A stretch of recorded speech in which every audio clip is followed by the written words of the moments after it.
ഞാനിവിടെ ഈ കമ്പ്യൂട്ടറിനെ സംബന്ധിച്ചൊന്നും പറയുന്നില്ല. കാരണം അതൊക്കെ പലപ്പോഴും ഇടതും തീവ്ര ഇടതും അല്ലെങ്കിൽ ഒരു നയപരമായ വ്യത്യാസങ്ങൾ ഉണ്ടായ തർക്കങ്ങൾ, അതിലൊക്കെ ഞാൻ പോകില്ല. ബഹുമാനപ്പെട്ട ജയേന്ദ്ര മാഷ് ഇവിടെ സൂചിപ്പിച്ചപ്പോൾ പറയേണ്ടായിരുന്നു ക്ലാസിക്കൽ ഫാസിസം.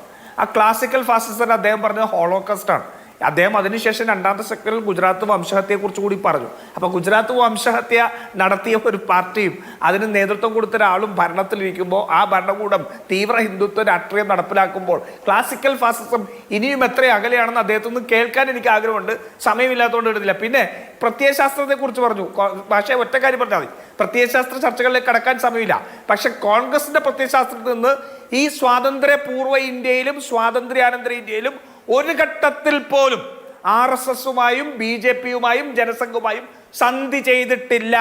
മറിച്ച് പ്രത്യയശാസ്ത്ര പിടിവാശിയും ഒക്കെ പറയുന്ന നിങ്ങൾ ഈ 1992 ബാബറി മസ്ജിദ് തകർത്തതിനു ശേഷവും അതിനുശേഷം ഗുജറാത്ത് വംശഹത്യക്ക് ശേഷവും നിങ്ങൾ BJPയുമായി കൈകോർത്തിട്ടുണ്ട്.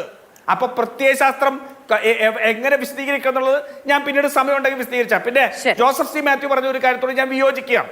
ഇത് കേന്ദ്രത്തിന്റെ നയമല്ല. നോക്കൂ, കഴിഞ്ഞ കുറെ കാലങ്ങളായിട്ട് ബംഗാൾ ഘടകത്തിന്റെ ശോഷിച്ച് പോയതിന്റെ ദൗർബല്യമായിരുന്നു. കോൺഗ്രസിനെ കൂട്ടാതെ അവർക്ക് നിൽക്കാൻ കഴിയുന്നില്ല എന്നുള്ള എക്സിസ്റ്റൻഷ്യൽ ക്രൈസിസിന്റെ ഫലമായിട്ടാണെങ്കിലും അവർ കോൺഗ്രസിനോടൊപ്പം ചേരാൻ അവർ തയ്യാറായിരുന്നു. ആ കാലഘട്ടത്തിലെല്ലാം അതിനെതിരായിട്ട് നിലനിന്നിരുന്നത് കേരള ഘടകമായിരുന്നു.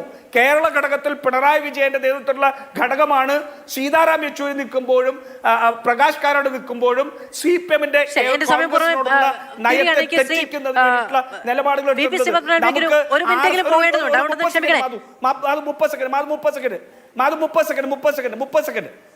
നോക്കൂ, ADGPയുടെ വിഷയമാണെങ്കിലും അയാളെ സംരക്ഷിച്ച വിഷയമാണെങ്കിലും തെരഞ്ഞെടുപ്പിൽ നരേന്ദ്രമോദിക്കെതിരെ പിണറായി വിജയൻ എന്ത് സ്റ്റേറ്റ്മെന്റ് നടത്തി എന്നുള്ളതും പ്രചരണം നടത്തി എന്നുള്ള വിഷയവും എല്ലാം എടുത്താലും ഈ കേരളത്തിലെ പിണറായി വിജയന്റെ അഴിമതിക്ക് വേണ്ടി കൂട്ടുനിൽക്കാൻ വേണ്ടി CPMന്റെ ഏറ്റവും പ്രധാനപ്പെട്ട ഒരു വിഷയത്തിൽ വെള്ളം ചേർത്തിരിക്കുകയാണ് എന്നുള്ള കേരള